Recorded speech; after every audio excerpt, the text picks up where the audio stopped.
تشکر که برای این صحبت راضی شدید خانم فرنوش. حال و هوای انتخابات چطور است؟ درسته، جمعه روزی هستش که انتخابات ریاست جمهوری 12مین دورش برگزار میشه. در حال حاضر اتفاقی که افتاده اینه که کاملا فضای انتخابات دو قطبی شده. یعنی اینکه در یک سر اون آقای حسن روحانی قرار داره که رئیس جمهور فعلی هستش، در سر دیگر آقای ابراهیم رئیسی که او تولیت آستان قدس رضوی از اماکن مذهبی ایران رو به عهده داره. البته آقای میرسلیم کاندیدای حزب مؤتلفه هم هست که او البته رأی چندانی نداره. همینطور آقای هاشمی تبا هم کاندیدای مستقل انتخاباته که عملا اعلام کرده که از آقای روحانی حمایت میکنه ولی که کنارگیری نمیکنه.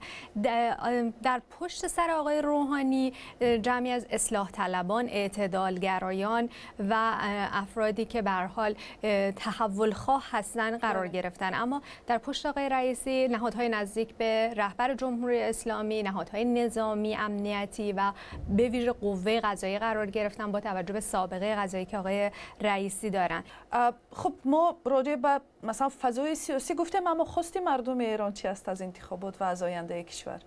خب الان یکی از مطالبه های اصلی مردم مطالبات اقتصادی هستش. به هر حال آقای روحانی خیلی در حوزه برجام، مذاکرات هسته‌ای در واقع فعالیت کرد و همه بخش عمده از انرژیش رو روی اون گذاشت برای اینکه رفع تحریم ها صورت بگیره. رشد اقتصادی ایران نسبت به سالهای گذشته صعودی بوده، اما در کنارش مسئله اشتغال، بیکاری هنوز مسئله جدی هست که باقی مونده و اینها مسائلی هستش که به هر حال بخشی از مردم اون رو به عنوان مطالبهشون، خواستارش هم پیگیری میکنن و در این انتخابات خیلی بیشتر از انتخابات سال 92 4 سال پیش در تمام همایش هایی که برگزار شد صدای درخواست رفع حصر و همینطور رفع محدودیت هایی که برای آقای خاتمی رئیس جمهور اسبق ایران وجود داشته شنیده شد.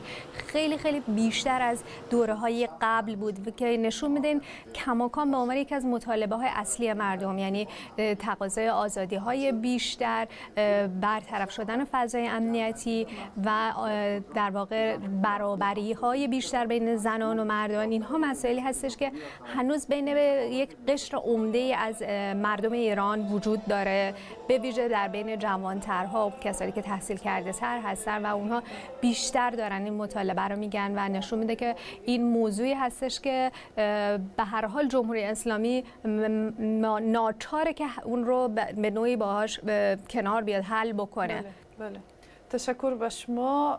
همراه با شما نتیجه های انتخابات و جریان رأیگیری را روز جمعه 19 می مشاهده خواهیم کرد. همصحبت ما فرنوش امیرشاهی. ممنون از شما که این فرصت رو به من دادید. خوشحال شدم.